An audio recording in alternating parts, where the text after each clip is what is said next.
Big boss ಪ್ರಿಯರಿಗೆ bumper ಸುದ್ದಿ. ಹೌದು, ಬಿಗ್ ಬಾಸ್ ಕನ್ನಡ ಸೀಸನ್ 12ಕ್ಕೆ ವೇದಿಕೆ ಸಿದ್ಧವಾಗುತ್ತಿದೆ. ಇನ್ನೇನು ಕೆಲವೇ ದಿನಗಳಲ್ಲಿ ದಿನಾಂಕ ಕೂಡ ರಿವೀಲ್ ಆಗಲಿದೆ.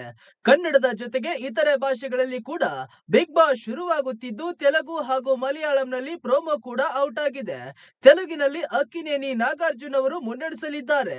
ಮಲಯಾಳಂನಲ್ಲಿ ಮೋಹನ್ ಲಾಲ್ ಪಂಚೆಯುಟ್ಟು ಪ್ರೋಮೋದಲ್ಲಿ ಮಿಂಚಿದ್ದಾರೆ.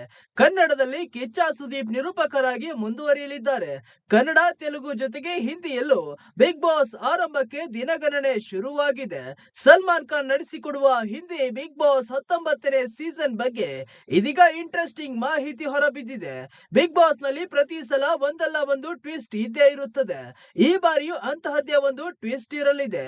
ಮೊನ್ನೆಯಷ್ಟೇ ಹಿಂದಿ ಬಿಗ್ ಬಾಸ್ ನಲ್ಲಿ 16 ಮಂದಿ ಸ್ಪರ್ಧಿಗಳ ಜೊತೆ ಹಬೂಬ್ ಡಾಲ್ ಎಂಬ ಎಐ ರೋಬೋಟ್ ಕೂಡ ಮನೆಯೊಳಗೆ ಪ್ರವೇಶಿಸಲಿದೆ ಎನ್ನಲಾಗಿತ್ತು.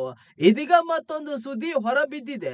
ಈ ಬಾರಿ ಹಿಂದಿ ಬಿಗ್ ಬಾಸ್ ಪ್ರಸಾರದಲ್ಲಿ ಕೆಲವು ಬದಲಾವಣೆ ಮಾಡಿಕೊಳ್ಳಲು ನಿರ್ಧರಿಸಿದೆ ಎನ್ನಲಾಗಿದೆ. ಈ ಮೊದಲೆಲ್ಲ ಬಿಗ್ ಬಾಸ್ ಶೋ ಟಿವಿ ಹಾಗೂ OTTಯಲ್ಲಿ ಒಟ್ಟಿಗೆ ಪ್ರಸಾರ ಕಾಣುತ್ತಿತ್ತು. ಆದ್ರೆ ಈ ಬಾರಿ OTTಗೆ ಹೆಚ್ಚಿನ ಆದ್ಯತೆ ನೀಡಲು ಜಿಯೋ ಹಾಟ್‌ಸ್ಟಾರ್ ಅಲ್ಲಿ ಶೋ ಮೊದಲು ಪ್ರಸಾರ ಕಾಣಲಿದೆ. ಆ ಬಳಿಕ ಟಿವಿಯಲ್ಲಿ ಬರಲಿದೆ ಎನ್ನಲಾಗಿದೆ. ಈ ಮೂಲಕ ಡಿಜಿಟಲ್ ಪ್ರೇಕ್ಷಕರಿಗೆ ಹೆಚ್ಚಿನ ಆದ್ಯತೆ ನೀಡುವ ಕೆಲಸವಾಗುತ್ತಿದೆ. ಸಲ್ಮಾನ್ ಖಾನ್ ನಡೆಸಿಕೊಡುವ ಬಿಗ್ ಬಾಸ್ಗೆ ಅಪಾರ ವೀಕ್ಷಕರಿದ್ದಾರೆ. ವೀಕೆಂಡ್ ಕಾ ವಾರ್ ನೋಡಲು ವೀಕ್ಷಕರು ಕಾಯುತ್ತಿರುತ್ತಾರೆ. ಆದ್ರೆ ಈ ಬಾರಿ ಸಲ್ಮಾನ್ ಖಾನ್ ಜೊತೆಗೆ ಇತರ ಮೂವರು ಬಿಗ್ ಬಾಸ್ ಹೋಸ್ಟ್ ಮಾಡಲಿದ್ದಾರೆ ಎನ್ನಲಾಗುತ್ತಿದೆ. ಈ ಸಲದ ಬಿಗ್ ಬಾಸ್ 5.5 ತಿಂಗಳು ಇರುತ್ತದೆ ಎನ್ನುವ ಮಾತುಗಳು ಕೇಳಿ ಬರುತ್ತಿದ್ದು, ಹೀಗಾಗಿ ಸಲ್ಮಾನ್ ಜೊತೆ ಇತರೆ ಮೂವರು ಕೂಡ ಹೋಸ್ಟ್ ಆಗಿ ಶೋ ಮಧ್ಯದಲ್ಲಿ ಕಾಣಿಸಿಕೊಳ್ಳಲಿದ್ದಾರೆ ಎನ್ನಲಾಗಿದೆ.